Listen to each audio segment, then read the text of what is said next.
This is the Ministry of Truth. I'm Gordon Comstock, and here's why you and your wife have to work like slaves outside the home just to barely get by in modern America. Yep, here's why. If you listen, the answer is right here. This muckraking journalist, a little over a century ago, Gustavus Myers, he told you why. And that's why you haven't heard of this book before. It's because he told you too much that you're not supposed to know. The book is called The History of the Great American Fortunes. The author again is Gustavus Myers. This is Chapter 1 of Volume 4. An insert on the Sage fortune. Russell Sage was mellow with experience when Gould was still in his verdant youth. Years before Gould began his predacious career, Sage had the reputation, among the knowing, of being an old hand at political and financial corruption. Was this reputation justified? And did Sage garner his first millions by illicit methods? Certain of his biographers glide nimbly over these questions, while others tell their ready-made advocate's tale. How, by his thrift and enterprise, his marvelous business astuteness, and his imposing array of other mercantile virtues and faculties, he made his great fortune. It would denote a lack of fidelity to these accounts were the word, quote-unquote, sterling, omitted in connection with virtues. In the case of our multimillionaires, virtues must necessarily be, quote, sterling virtues, unquote. Were it not that the same stock phrases abound in all of these eulogies, they might provoke a gush of emotion, so touching are they, and often pathetic. But the moment the test of examination is applied, they turn out to be sheer inventions. In fact, all such works betray their own obvious worthlessness. Sage's great defect. One of the expected virtues, however, Sage grievously lacked, and it was by reason of this omission that he was the subject of jibes and harsh criticism throughout his life. So far as the methods that he used in getting together his millions went, he was not attacked. On the contrary, in his later years, at any rate, he was represented as a very shrewd man who made his money by legitimate means. It was his niggardliness which proved the ground for his unpopularity. The severe economy, preached as one of the great stepping stones to fortune, was condemned after the fortune had been acquired. A certain state of public mind or standard had been built up, almost requiring that the millionaire should be a, quote, good spender, unquote. He should live sumptuously, blaze forth in glitter, and have some pet philanthropy. Sage's recusant quality classified him as quite distinctive among the very rich men of his time. No self-indulgence for him, no extravagance, no expensive hobbies or splurges. He was a man who displeased his class and violated its cautions. To such it seemed that he made wealth odious to the masses by declining to invest it with that generosity which, it was supposed, softened the popular hostility to the system allowing its accumulation. Hence arose an undue rasping criticism of his personality. Nearly all of the millionaires of his day, after piling up their heaps, gloried in some costly conceit or resplendent show. None of this finery or foolery for the crustaceous sage. He spent just enough to allow himself a comfortable domicile on Fifth Avenue, one of the thoroughfares of the rich in New York City. Aside from this moderate expenditure, he was notoriously parsimonious. His very clothes were the jest of the country. Had he yielded to the prevalent custom of buying the reputation of philanthropist and, quote, benefactor of mankind, unquote, by impressive donations or endowments, parentheses, to be recouped by further pillage, in parentheses, he would infallibly have been otherwise judged. He made no attempt, however, to propitiate harsh public opinion. Be it said to his credit that he was unshakenly faithful to his sordid ideals.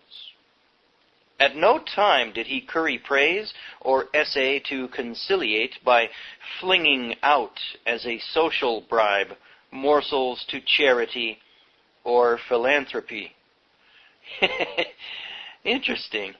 The guy whose name gets thrown around on PBS in connection with philanthropy more than any of these other oligarch legends, Russell Sage, the guy was a nickel hugger in actuality in his life.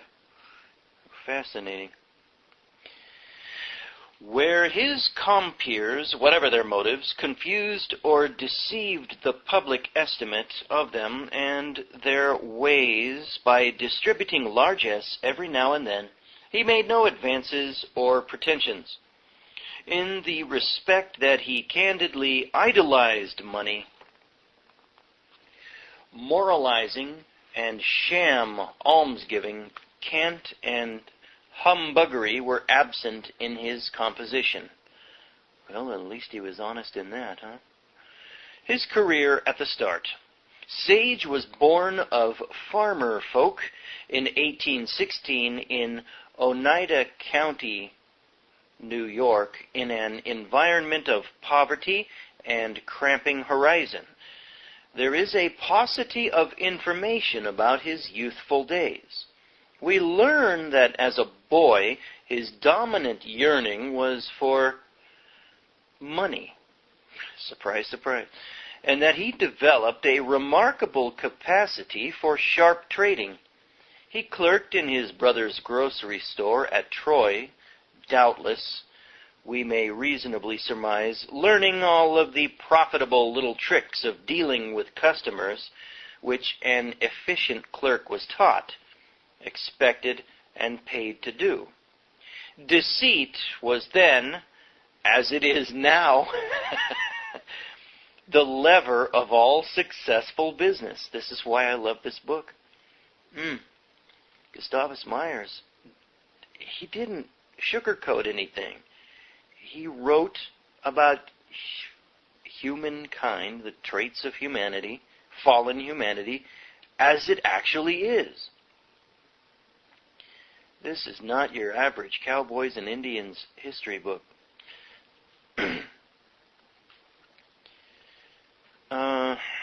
No doubt he carefully, ever so carefully, saved money. And so likewise did tens of thousands of other clerks, thrifty, ambitious striplings, who put it away as they were beneficently advised. But the rule of thrift worked wrong side in most of their cases. Very few of them became rich, despite their sticking punctiliously to all of the regularly prescribed axioms. Plain it ever has been that thrift, temperance, and hard work are not the recipe for getting rich. Else, many millions of people who have to work hard and who are thrifty and temperate would forthwith become so.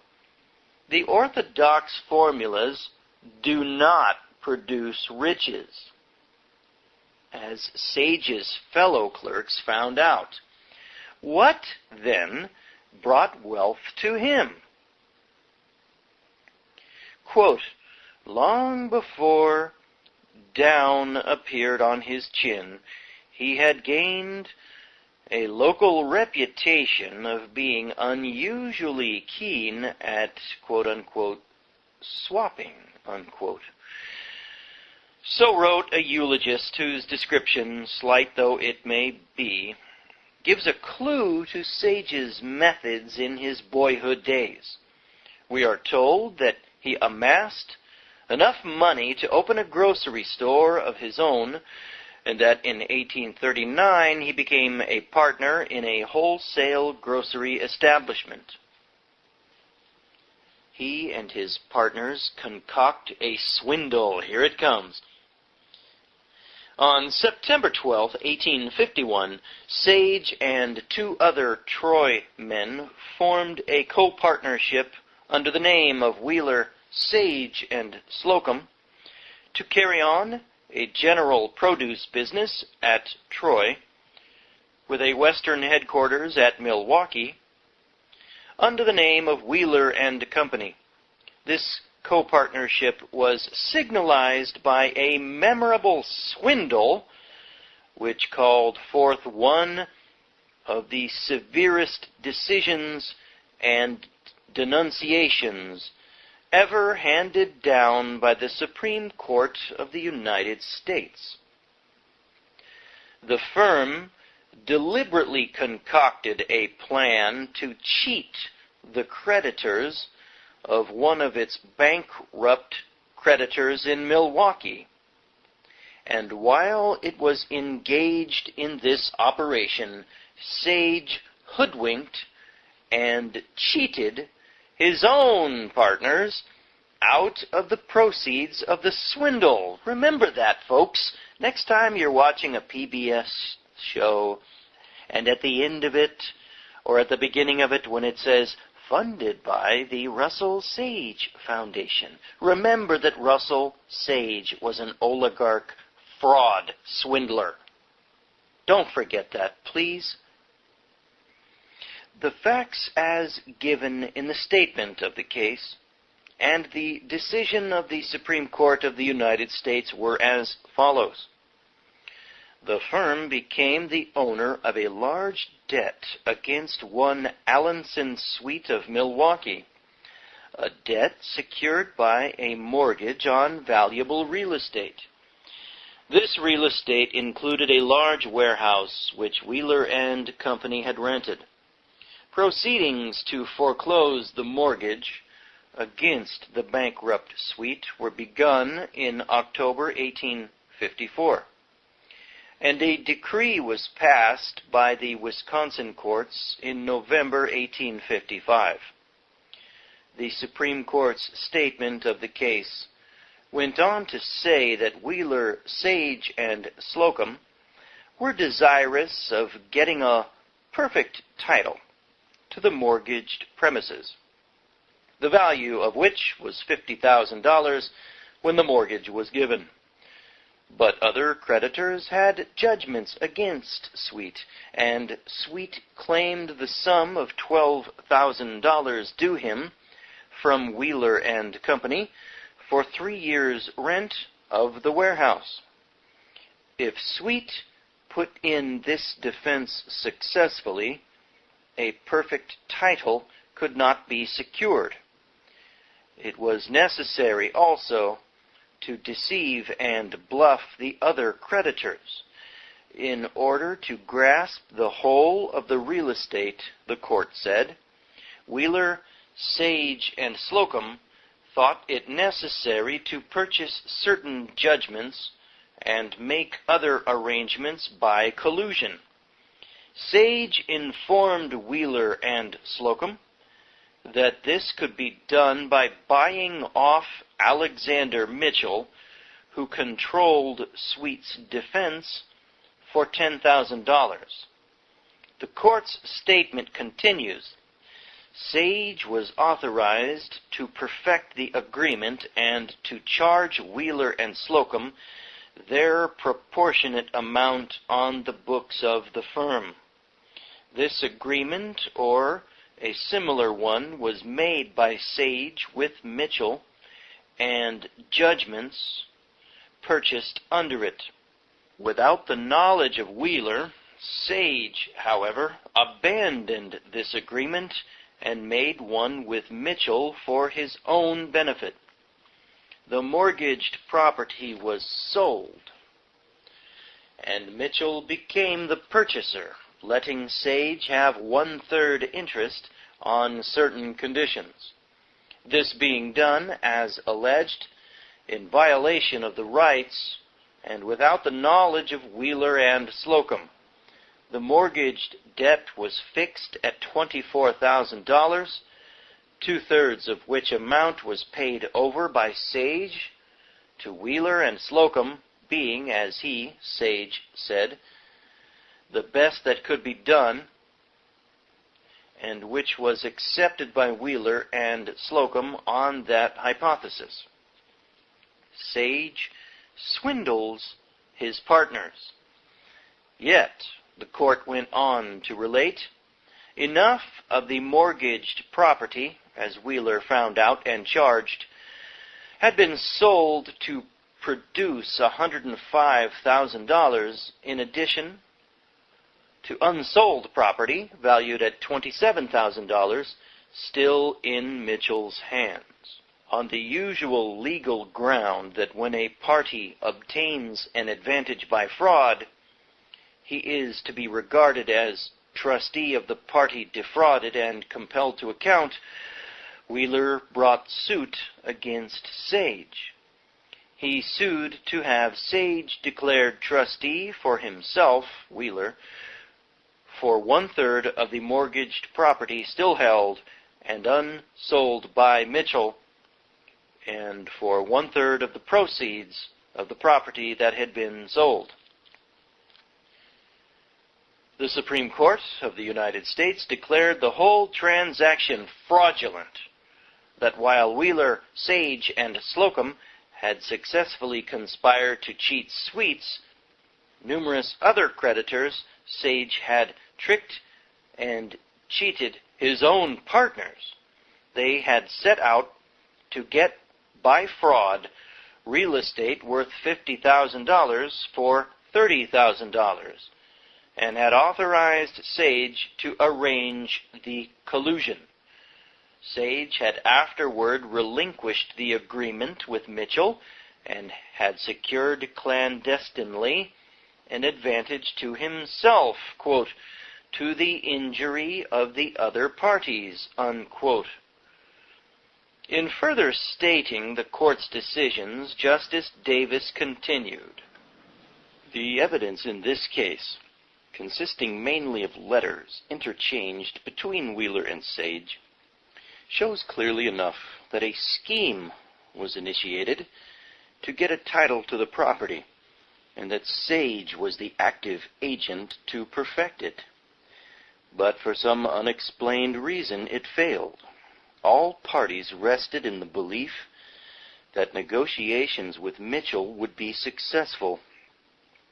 But Sage abandoned the idea of buying the property on joint account and bargained with Mitchell in his own behalf. The quote-unquote warehouse case, as it is somewhere called in the record, is anything but creditable to the parties concerned. And it is surprising that they should have been willing to give it publicity through a legal proceeding. Wow. This is the seedy legacy of this Russell Sage character. Bet you never heard that before. The court here is chiding him, admonishing this guy for not being ashamed to actually bring this into a court, because the record is so sordid. His duplicity is so sordid. The scheme was to get the real estate by depreciating its value through a process of entering judgment for a nominal amount and by deceiving and, quote, bluffing off, unquote, other creditors. The court, parentheses, in Wisconsin, which passed the foreclosure decree, end parentheses, was imposed upon, and a combination formed, the object and direct tendency of which was to secure title to the valuable real estate of an insolvent debtor at the expense and sacrifice of his other creditors. The court declined to pass judgment one way or the other on the ground that a party who had been engaged in an illegal transaction could not expect redress after being cheated in any court of equity, you think? Quote, a proceeding like this is against good conscience and good morals, and cannot receive the sanction of a court of equity. Where is this history? Why haven't we been taught this? It is against the policy of the law to help either party in such controversies. End quote. The effect of this decision was to leave Sage in possession of the proceeds of his swindling operation. For 7 years, Sage held the offices of Alderman of Troy and of Treasurer of Rensselaer County. Now it is that we get the first clear penetration into the methods by which he gathered in his first notable amount of money. Not by trafficking in weights and measures, was it, nor by petty swindling, but by a transaction in which, as a public official, he betrayed the city of Troy into selling to himself, for a small sum, a railroad line, which later railroad he, according to a prearranged plan, sold to the New York Central Consolidation at a very large profit, naturally. How Sage obtained his first sweep of wealth. There is nothing vague or conjectural regarding this illuminating transaction. The facts are inscribed authentically in the public records. In the years 1840 to 43, the city of Troy, at public expense, began to build a railroad running 21 miles from that city to Schenectady. The city of Troy, in 1837 and 1847, borrowed a total of $650,000, and in 1840 the state of New York loaned Troy $100,000, making $750,000 in all for the construction and equipment of the Troy and Schenectady Railroad. It was a time when capitalists passively looked on, allowing many municipalities and some of the states to build publicly owned railroads and operate them for a time, and then, after many millions of public money had been expended, capitalists would contrive to take over the ownership unto themselves. This they did by depreciating and crippling railroads owned by the community, and by corrupting public officials to sell or lease them for comparatively insignificant sums. It was a favorite practice of the period, and was worked with great success. The task of providing themselves with modern means of transportation frequently devolved upon communities, since no capitalist would take the initiative in any undertaking in which he did not see considerable immediate profits. The aim of the community was service, that of the capitalist, profit. Communities would never stop to consider whether a railroad would yield profit. The sole question guiding them was that of public need. The principle which made the people acquiescent in the loaning or donating of large sums of money to private railroad corporations was that railroads were a public necessity, whether publicly or privately built. In New York State alone, not to mention other states, the railroads originally received from cities, towns, villages, and from that state, the sum of $40,039,496.82 by donation or investment. A very considerable amount it made at a time when a dollar had a much greater purchasing power than now. Of this sum, only about 1/4 part was paid back. At various times, laws were corruptly passed, releasing the railroad companies from liability for these debts. Every mile of these railroads is today absolutely owned, or practically so, by private interests. As the greater number of railroads were owned by private corporations, it was not difficult for them to bankrupt publicly owned railroads when they set out to do so. This they could easily do by diverting or obstructing freight and passenger traffic, or by corrupting public officials to mismanage them. This conflict of public and private interest always resulted in the triumph of private interest. Necessarily so, because public welfare and private profits were an incongruous mixture, the one the antithesis of the other. And also because the governing officials were either of the propertied classes or responsive or subservient to them. By these methods, the campaign against the public ownership of the Troy and Schenectady Railroad was begun. Small, detached railroads were anomalies at best. Economic development demanded one of two solutions.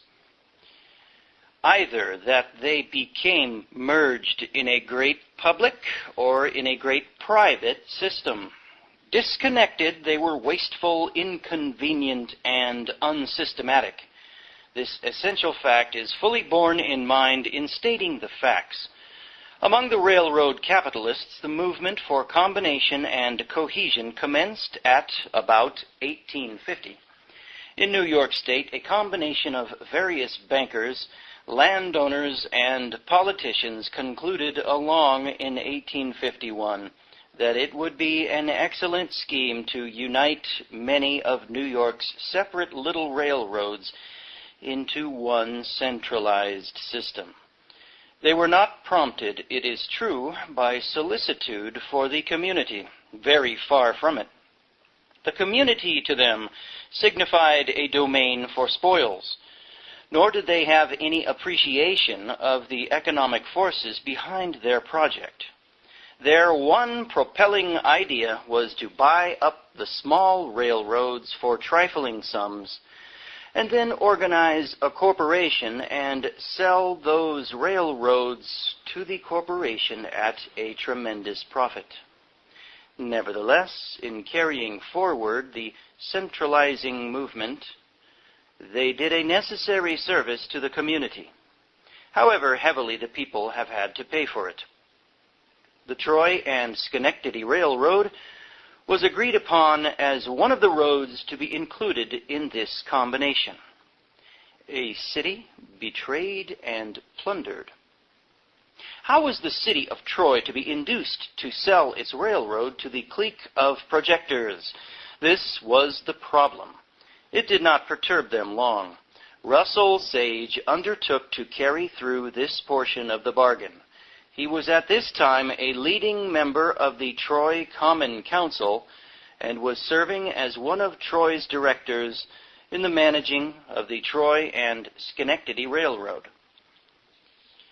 His first move, it would appear, was to cause a steady mismanagement of the railroad's affairs so as to create dissatisfaction, if not disgust, with the continuance of public ownership and operation. Very deftly was his undermining and sapping work done. So deftly, and by such surreptitious methods, that no suspicion of his complicity was aroused. A public sentiment unfavorable to Troy's retention of the railroad was then adroitly worked up. Public petitions praying for the sale of the unprofitable and unsatisfactory road began to flow into the Common Council. What did the Common Council now do? It appointed a committee to consider the question of selling. Of this committee, Sage was the most active member. So very active was he that the committee reported favoring the selling of the railroad. The proposition was, in fact, carried by one vote. It was Sage's vote which decided. Then, on January 24th, 1853, another committee of the Common Council was appointed. Its assigned function was to sell the stock, franchise, and property of the railroad for not less than $200,000. Who was it that also singularly happened to be the foremost member of this second committee? The phenomenally industrious Alderman Sage. And when the railroad was finally sold, who was it that bought it? A company headed by Sage. And Sage it was who became its president. Extraordinarily considerate were the terms of sale. $50,000 was to be paid down, the remainder in 14 years. A little distribution of $8 million. Quite a legitimate transaction, the apologist might say. According to the law, however, it constituted malfeasance in office. Many an office holder in various cities had been removed for less flagrant acts. It was recognized generally as a gross piece of corruption, but nothing was done to interfere with its success, nor with the greater corruption that followed. Having, under form of law, grabbed the Troy and Schenectady Railroad, Sage sold it for $900,000 or so to the group of capitalists forming the New York Central Railroad Combination. Although but $50,000 had been paid for it in cash, Sage and his associates disposed of it not only for the full value of its $650,000 capital stock, but they also received in exchange a premium of 25% on that amount in New York Central bonds. In this formation of the New York Central, $8 million in bonds, all watered, were distributed as a bonus among the owners of the various railroads embraced in the consolidation. No insignificant portion of the $8 million was Sage's share of the spoils. Whatever might be the later outcries of Troy's population over the merciless extortions of the New York Central Railroad, Sage was now heralded more of a quote-unquote prominent citizen than ever before, a citizen of exceeding worth, stability, and standing. Woe to you when all the world loves you. The glorious and patriotic occupation of politico-businessman, with its radius of opportunities, had proved very lucrative. Yet the national capital, Sage concluded, held out much greater inducements. Accordingly, the corrupt political ring in Troy, of which Sage was a leader, caused him to be elected to Congress. There he took his seat in December 1853, and in 1854 was re-elected. That was the era when act after act was passed, granting money and land, either openly or by indirection, to railroad companies, and giving corrupt powers and privileges of all miscellaneous kinds to other corporations and to individual capitalists. In the 1 year of 1856, exclusive of other years, Congress passed at least 30 railroad land grant acts for the benefit of as many separate railroad corporations. Acts under which these railroad companies obtained the ownership of tens of millions of acres of public land. The corrupt means used to get these acts through proved one of the great scandals of the times, and led to the appointment of numerous congressional and state legislative investigating committees. Few members of Congress and legislatures there were, as was abundantly shown, who did not take bribes, either in money or in stocks and bonds. If Sage was barely noticeable in Congress, and a tolerably complete blank in public life, he nevertheless all the more effectively and intimately cohered himself with many of these same rich railroad projects. The particular means whereby he did so are not ascertainable, but certain it is that when he left Congress, he was found to be a conspicuous quote-unquote insider of various of these land grant railroad corporations. Unrestrained fraud and bribery. Quote, he was called the father of railroad construction companies in Wisconsin and Minnesota, unquote, warbles a rhapsodizing writer, apparently confident that the reference will redound to Sage's undying credit. What this eulogist prudently omits is an account of how these companies secured their charters and land grants. The Minnesota and Northwestern Railroad Company was one of the railroad companies which obtained its charter and land during the very time Sage was in Congress. The act was passed to the accompaniment of charges of fraud and bribery.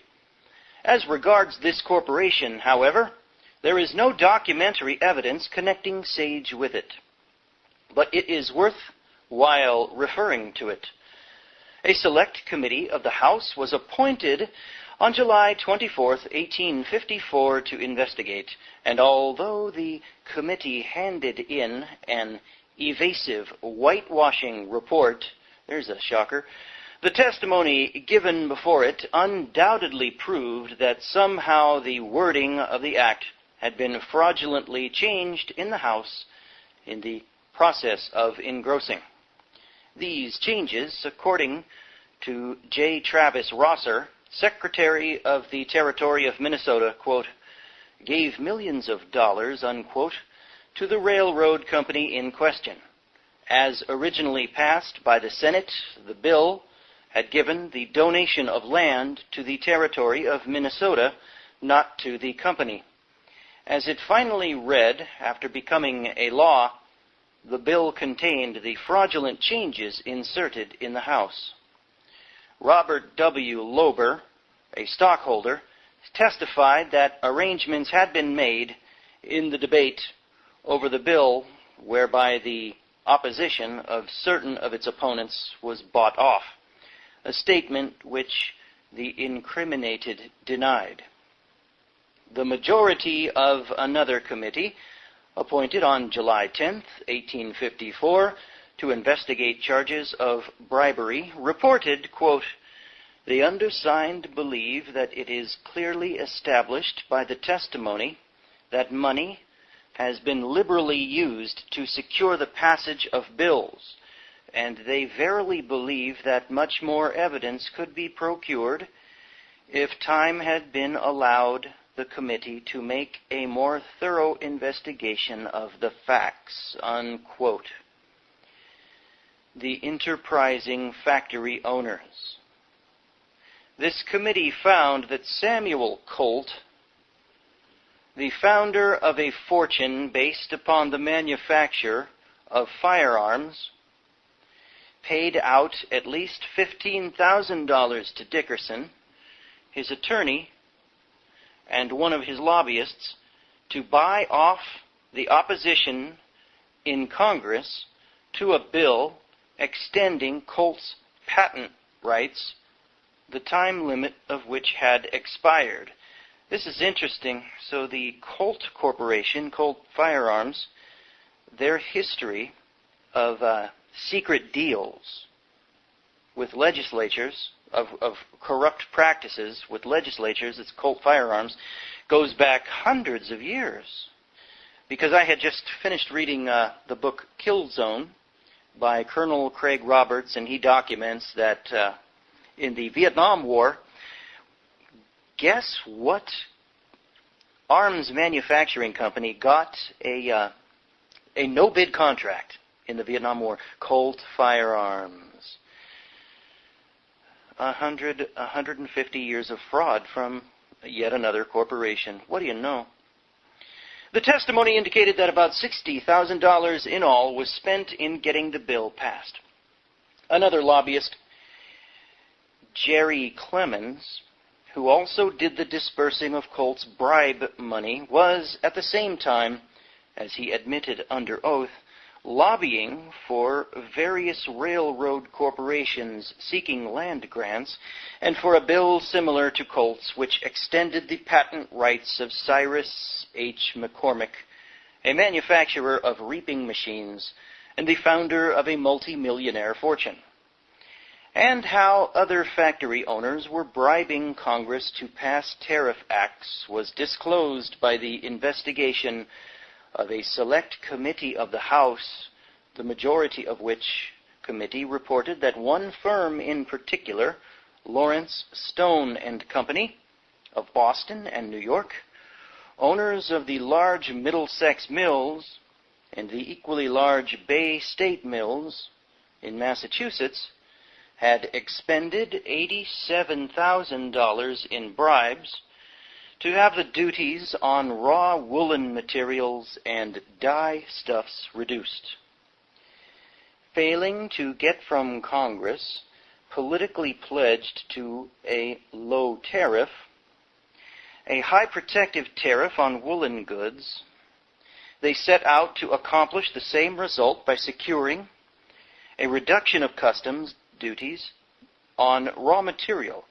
One of the lobbyists for this firm was A.R. Corbin, brother-in-law of Ulysses S. Grant, the same Corbin whom Gould later bought up in his gold manipulation. Corbin received $1,000 in bribes from Lawrence, Stone and Company, and he made no concealment of the fact that he had been regularly acting for the Illinois Central Railroad and other railroad corporations. This was the time, it will be recalled, when Commodore Cornelius Vanderbilt, F.K. Collins, and other steamship capitalists were debauching Congress to get mail subsidies, and when Vanderbilt was blackmailing 2 Pacific steamship lines out of $612,000 a year of the government subsidy funds. It was also during these years that a House committee, after investigation, found that the enacting charter and the land grant of the Des Moines Navigation and Railroad Company were passed by bribery. Obviously, judging from the reports of these various investigating committees and from the much more significant circumstances calling for the appointment of those committees, Congress reeked with fraud and bribery, of which only slight oozings came to the surface. And we incidentally get, in passing along, a lucid insight into some of the methods of the founders of great fortunes based upon manufacturing industries. Bribery, indeed, was so undeniably rife that as a sop to public feeling, one investigating committee after another was appointed to inquire into charges. While on this subject, digression will be made to deal with two scandals in particular which came up at this period. It is well worthwhile referring to these first, because they additionally reveal the utter corruption carried on continuously at Washington by every section of the capitalist class. And second, because they disclose some of the methods by which one of the most lauded multimillionaire financiers and quote-unquote philanthropists in the United States built up his fortune. This was William W. Corcoran, a Washington banker who, after the Civil War, became reputed as one of the most substantial and respected financiers in the United States. During the decades when Gould and Sage were being hotly denounced for their frauds, Corcoran loomed up as a staid, conservative banker and a man of accredited, most honorable past. He was the chief partner of the banking firm of Corcoran and Riggs, and bequeathed $2 million for a splendid art gallery to the city of Washington, and he also established a home for decrepit old women. Yeah, Al Capone did some good things too, didn't he? All right, well, we're going to take a break for a few minutes, and when we come back, we'll learn more about this William W. Corcoran, this Washington, D.C. banker, when we come back. Okay, we're back, continuing on with the second half of Chapter 1 of Volume 4 of the History of the Great American Fortunes by Gustavus Myers. A sideways glance at a noted philanthropist. Corcoran was another of the many capitalists who contrived to assume a coating of protective respectability. His methods, however, were of the same fraudulent nature as those of all the other successful money-getters. Evidences of what these methods intrinsically were came out in 1854. They made such a rumpus that the House of Representatives was compelled to undertake some investigation. According to the written and repeatedly made charges of Benjamin E. Greene, a political figure of the period, Corcoran had extensively bribed public officials in order to make large sums of money out of the handling of United States funds and of speculation in them. Under the Treaty of Guadalupe Hidalgo, the United States had agreed to pay Mexico a large indemnity for territory ceded after the Mexican War. Part of this sum was paid by 1850, but a considerable sum still remained to be settled. Mexico needed money badly, and proposed that the United States pay it directly to the Mexican government without the intermediary of banking houses. Greene charged that Corcoran bribed Thomas H. Bailey, chairman of the House Committee on Ways and Means, so to misrepresent Mexico's proposition and manipulate matters that the firm of Corcoran and Riggs should be made the middleman in the transaction. Charged Greene, quote, Bailey held a control over all of the appropriation bills, in most of which Corcoran was directly or indirectly interested, unquote. Corcoran thus obtained the handling of the indemnity funds and made a profit of about $500,000 from the transaction. A select committee of the House of Representatives made a show of investigating the charges against Bailey and reported on August 3rd, 1854, a case of quote-unquote not proved. The Gardner-Mears swindle. At the very same time, Corcoran was involved in another investigation by the House Committee on Judiciary, a committee many of the members of which were themselves corrupt politicians. The transaction which it was investigating, under a resolution passed by the House on March 6, 1854, was the great swindle perpetrated by George H. Gardner and John H. Mears upon the United States government. By perjury, forged affidavits, and bribery, these two men obtained $581,000 from the United States government upon the representation that property of theirs had been destroyed in Mexico during the Mexican War. After the money had been appropriated, the facts as to the quote-unquote astounding fraud, as a House committee termed it, came out publicly. Both the Senate and the House investigated the transaction. A Senate committee reported that the claims, quote, were false and fictitious, and the awards obtained upon forged and fabricated papers, unquote. The people of the United States were wrought up over the disclosures of this bold swindle, and Congress was smitten with another of its spasms of virtuous curiosity. A resolution was passed calling for the recovery of the money paid out to Gardner and Mears. But were these men the real beneficiaries? Who actually got the money? Who were the principals behind the fraud? These were points that had to be inquired into. As the investigation unfolded, it appeared that a group of bankers and politicians were the parties backing the fraud. Possibly they instigated it, although this general belief was not determined. The testimony showed, however, that when the forged affidavits were being prepared, money was urgently needed to carry the projected swindle to a successful conclusion.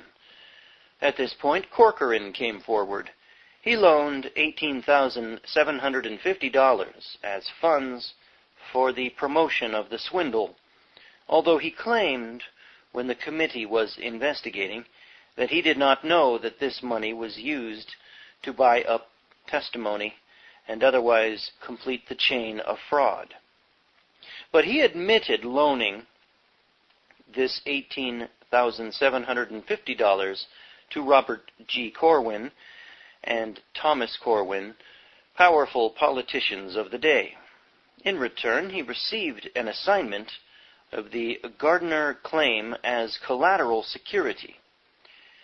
Thomas G. Corwin later was appointed United States Secretary of the Treasury, and it was by his order, under an act passed by Congress, that the money was paid out.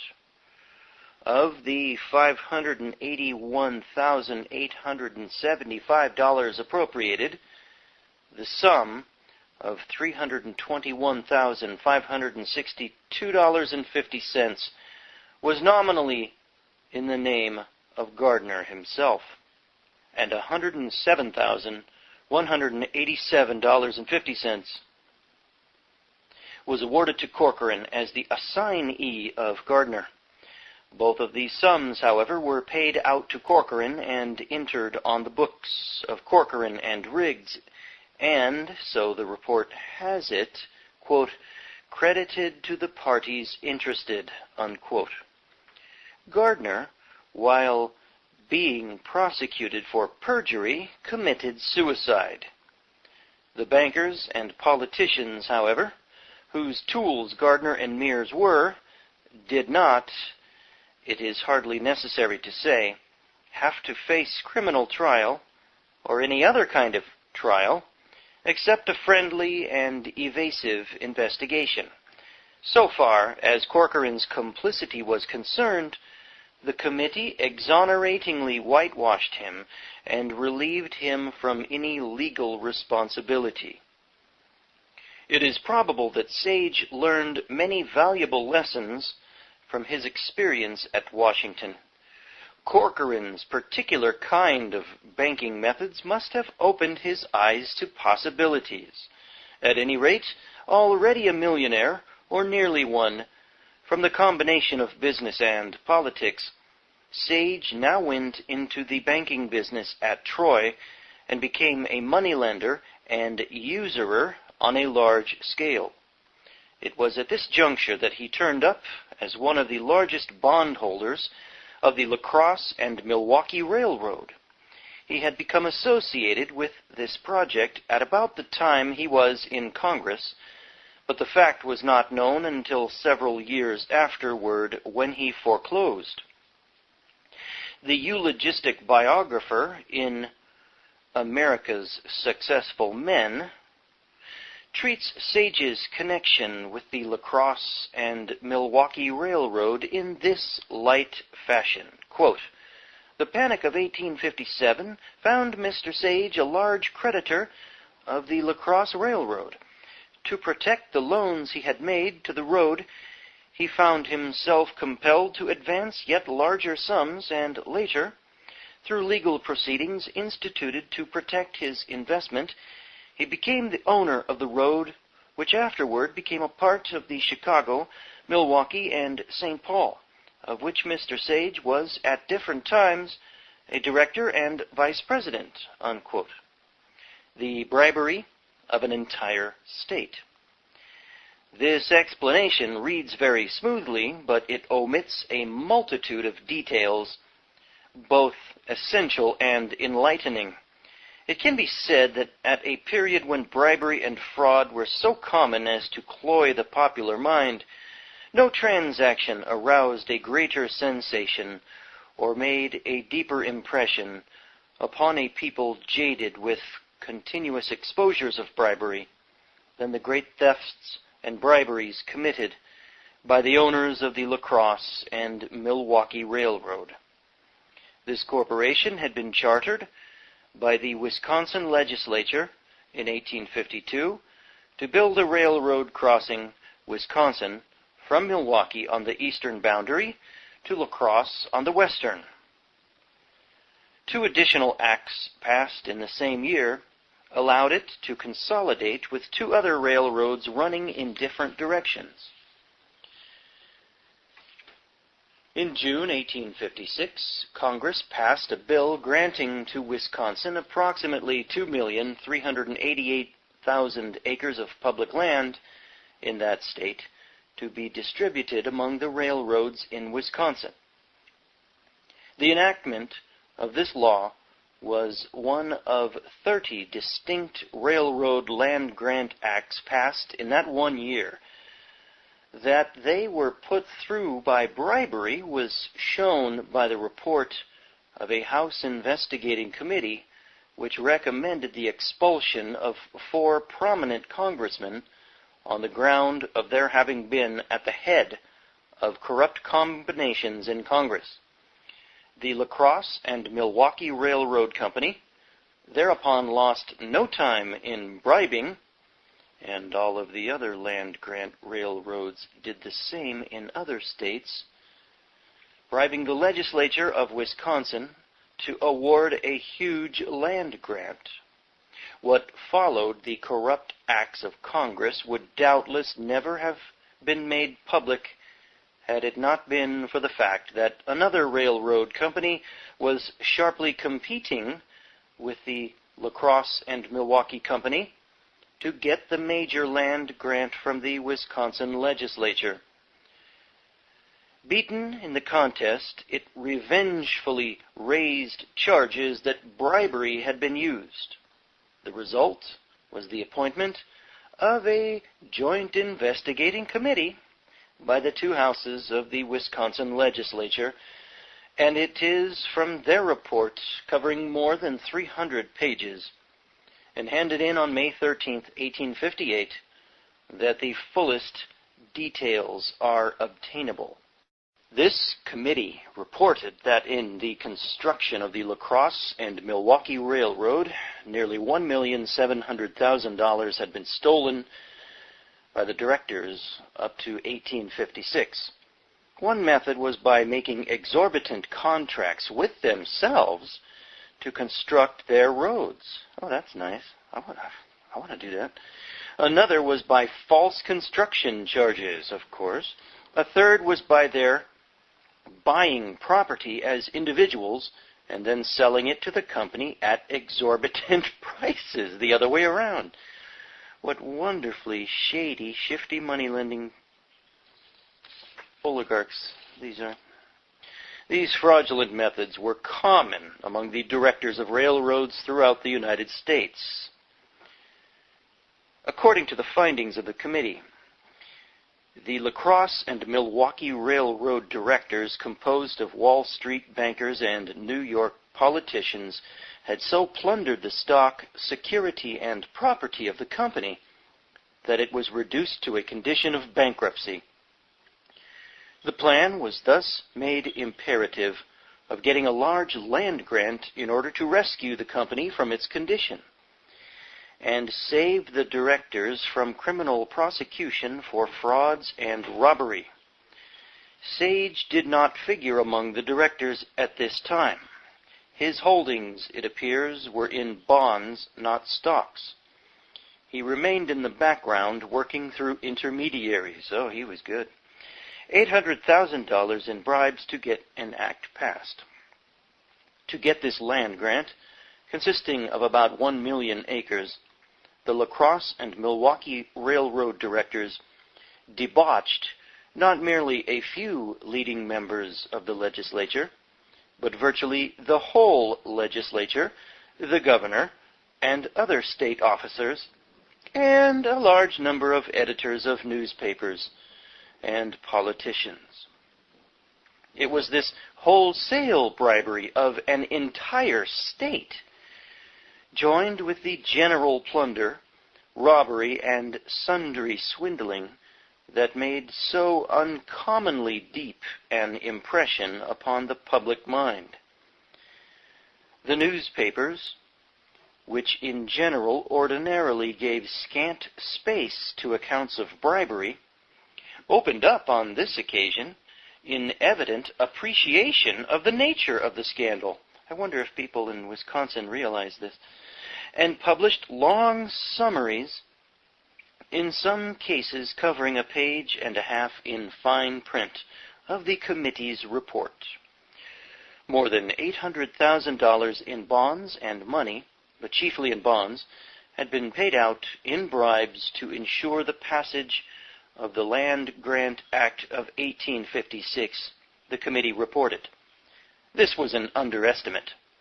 According to the report of the president of the La Crosse and Milwaukee Railroad Company to the stockholders, the passage of this act cost $1 million in bonds. In his annual report for 1858, the president of the company bewailed the fact that the passage of the Land Grant Act had cost the company so much. He itemized the expenses incurred. The first was this brief but significant entry. Quote, construction bonds of 1862 issued for charter expenses $1 million, unquote. The second item enumerated in the list of expenses for getting the land grant was another $1 million spent in the purchase and consolation of the St. Croix and Lake Superior Railroad, which railroad was awarded 847,000 acres of public land.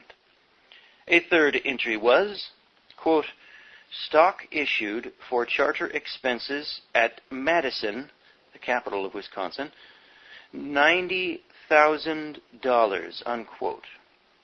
A fourth item was one of $210,000, quote, for services, unquote, in getting a charter for a branch railroad called the Milwaukee and Watertown Railroad.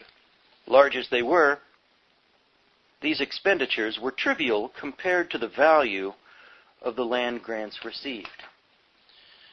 The annual report of the La Crosse and Milwaukee Railroad Company for 1857 contained a statement from the Wisconsin Land Commissioner setting forth that the areas granted were rich agricultural and timberland, and valuing them at the sum of $17,345,600.26.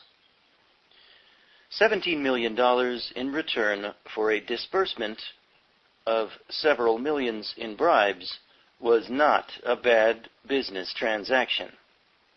Quote, unparalleled acts of fraud and plunder. But to revert to the report of the Joint Legislative Committee of Wisconsin, it reported that for the passage of the Land Grant Act of 1856, $175,000 in bonds were distributed among 13 specified senators, the individual bribes of whom ranged from $10,000 to $20,000. That $355,000 in bonds had been given in bribes to 70 specified assemblymen, an average bribe of $5,000. That $50,000 in bonds were given as a bribe to Coles Bashford, governor of Wisconsin, and $16,000 to other state officials, and that $246,000 had been variously paid out to certain specified editors and to other persons of influence. Ah, what proud American history is this? The true stuff. What shameful stuff. The committee reported that the bribers used a secret written code in order to conceal the evidence of bribery. This code, however, was revealed. Man, an entire state was in on this. This is your America, folks. This is the God-breathed America stuff. Wow. What a lie. The committee commented, quote, the bribery or buying tip, a great majority of the legislature of 1856, is discovered in the background as a tame fact, while the ingenuity displayed in the attempt to veil the transaction beyond the possibility of detection is so supremely unique as to extort attention. The actors seem not to have been mindful of the fact that no lid was ever large enough to completely cover up itself, unquote. The committee concluded, quote, the evidence taken establishes the fact that the La Crosse and Milwaukee Railroad Company have been guilty of numerous and unparalleled acts of mismanagement, gross violations of duty, fraud, and plunder. In fact, corrupt and wholesale plundering are common features, unquote. They were not merely common features of the railroad corporations in Wisconsin, but everywhere else in the United States. Year after year, they went on unhindered by the legislative or congressional investigations. The stolen rights and property, far from being forfeited, became strongly riveted vested rights. Neither the bribers nor the bribed were troubled with criminal prosecution, except very rarely. And then it was only the subordinate tools who were sent to prison. Every bribery scandal would be shortly followed by some new scandal. The old would die away or become forgotten, and the new would absorb public attention for a time, only to go through the same process. Yet, under a noted decision of the Supreme Court of the United States, the principal, in every transaction coming within the law, was fully liable to punishment. In January 1829, in a suit brought by the government against Astor's American Fur Company, growing out of a seizure by General Tipton of liquors intended for debauching the Indians, that court had laid down this principle of law. coming from Peter's Reports, Volume 2, page 364, that whatever was done by an agent in reference to the business in which he was at the time employed and within the scope of his authority was said and done by the principal, and might be proved in a criminal as well as a civil case in all respects as though the principal were the actor or speaker. This interpretation, however, was no more used against other capitalists than it was against Astor. The great land grants received by the La Crosse and Milwaukee Railroad Company were not the only gifts in the legislative acts of 1856. As a corporation, the company was forever exempted from taxes, and the lands granted were exempted from taxation for 10 years, a sufficient time in which to strip them of their timber or sell them. Despite all of the legislative gifts and additional very valuable donations by towns, counties, and cities, the railroad had been so consummately pillaged of its money and resources, and so difficult was it to raise money in the panic of 1857, that it was forced into bankruptcy. Now it was, as his biographic limners express it, that Sage projected himself into the foreground to, quote, protect his interests, unquote. How he did it, they do not tell, but the court records of the time describe his methods with considerable plainness of speech, if not clearness of explanation. It appeared that Sage had been all along using dummy directors and agents. That is to say, he had put forward certain men who nominally were the owners and active spirits, while he, under cover, was actually the controlling owner and moving figure. This fact came out in numerous suits which were carried to the Supreme Court of the United States, and it is from the records of this august court that certain details are obtained: fraudulent bonds and fraudulent sale. Sage was virtually the owner of a $2 million third mortgage issued to cover the eastern division of the La Crosse and Milwaukee Railroad, extending from Milwaukee to Portage City, or about half the breadth of Wisconsin. The Supreme Court of the United States set forth in its statement of the case in 1867 that for these $2 million in bonds, not more than $280,000 had been paid in money. Said the court, quote, "Indeed, the actual amount is but a little over $150,000, unquote. By what the court called, quote, a fraudulent arrangement, unquote, intended to cheat stockholders and creditors of the road. This third mortgage was given precedence, and the property was foreclosed. The Supreme Court records do not show how Sage got hold of his bonds, but they do spread out that the fraudulent bond issue was followed by a fraudulent foreclosure sale. The court said, quote, of the $2 million in bonds, only $200,000 in money was paid. The remainder of the $2 million was in the hands of either directors or under their control by a fraudulent arrangement, unquote. The court denounced the foreclosure as a sale made by a fraudulent notice in which the interested parties only knew what was about to happen. This foreclosed eastern division of the La Crosse and Milwaukee Railroad was reorganized as the Milwaukee and Minnesota Railroad Company, with Russell Sage as its president. The foreclosure had been applied for on April 17, 1857. It would seem, therefore, that Sage had become a heavy bondholder during, or immediately after, the very time when the acts were being bribed through Congress, and that he was one of the largest bond creditors at the identical time or soon after the La Crosse and Milwaukee Railroad Company had corrupted the entire state of Wisconsin with $800,000 in bonds as bribes. Remember that after your next PBS special and you hear that mellow voice say, "Brought to you by the Russell Sage Foundation." What a wonderfully philanthropic person he must have been. He was a fraud. Like the Rockefellers, like the Mellons, like all of them. DuPonts, Astors.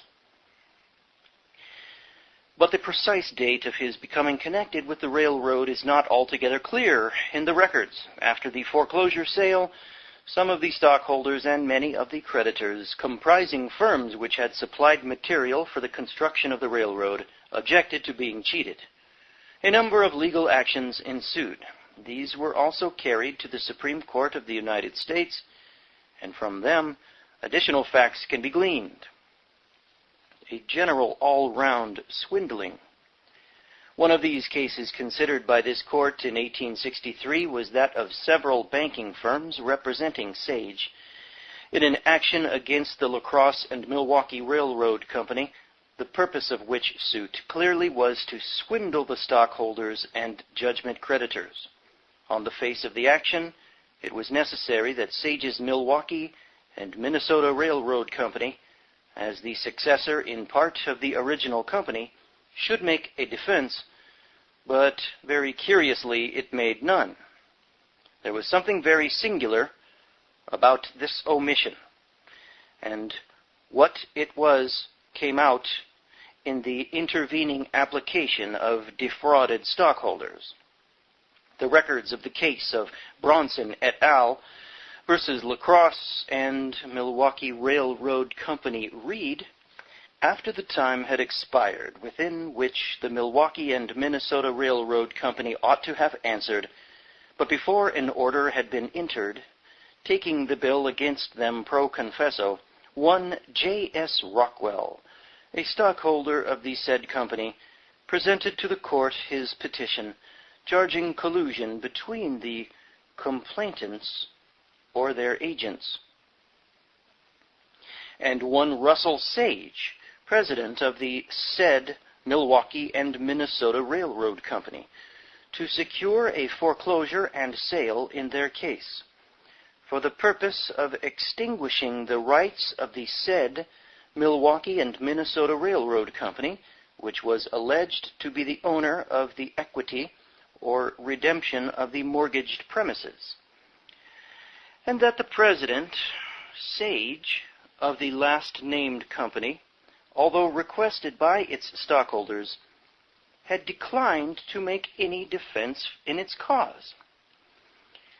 Obviously, for the scheme afoot was to so tangle up the affairs of the company in legal hocus-pocus as to have the valid ground for absolutely cheating, or as the term went, quote-unquote, freezing out, the stockholders and judgment creditors. 4 years later, as we have just noted, the Supreme Court of the United States found it so in deciding another case. Rockwell was not the only stockholder charging collusion.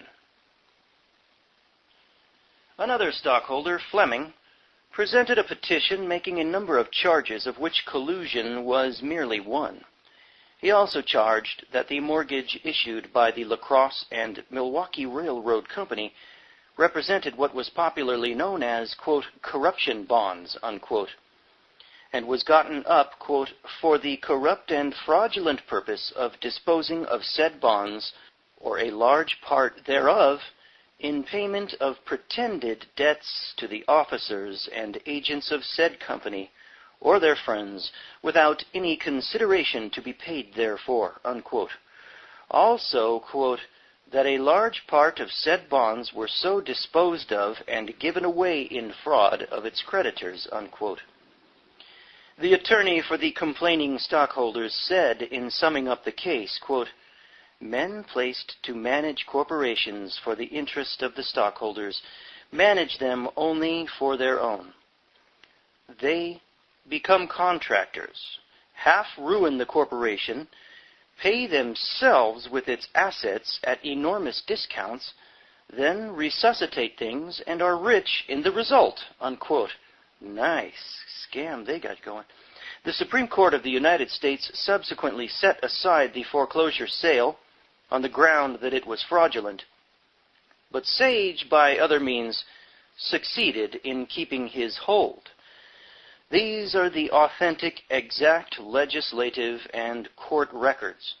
Entirely different are the facts they reveal from the phrase going the rounds of the press at Sage's death, couched in this or similar language, quote, "Perhaps the most noteworthy fact in the accumulation of Mr. Sage's fortune is the absence of graft," unquote. Liars.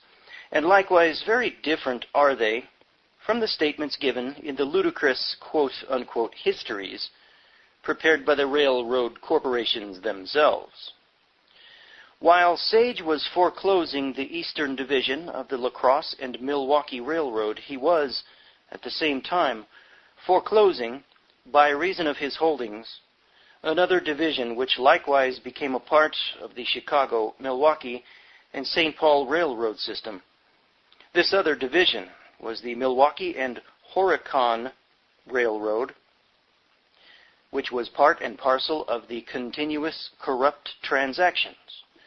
The quote-unquote historian of the Chicago, Milwaukee, and St. Paul system writes of the episode in this uninforming way, quote, "The Milwaukee and Horicon Railroad, incorporated in 1852, was foreclosed by Washington Hunt and Russell Sage in 1863, and by them transferred to the Chicago, Milwaukee, and St. Paul in June 1863, unquote. The enormous frauds in Wisconsin were only part of Sage's activities at this period. At the same time, he and his fellow capitalists were contiguously carrying through similar fraudulent operations in Minnesota. Were it not that occasionally they fell to quarreling over the spoils and let out secrets in the civil courts, we should be at a loss to know the precise nature of their transactions. As it is, certain records of lawsuits survive to give a fairly clear index of their methods, and what these were will now be related in an expository outline. And that's the end of Chapter 1 of Volume 4 of the History of the Great American Fortunes by Gustavus Myers. We'll get to that outline, the more details of the Russell Sage corrupt fortune, ill-gotten gains. We'll hear more next time in Chapter 2. Okay, this is the Ministry of Truth. I'm Gordon Comstock. Over and out.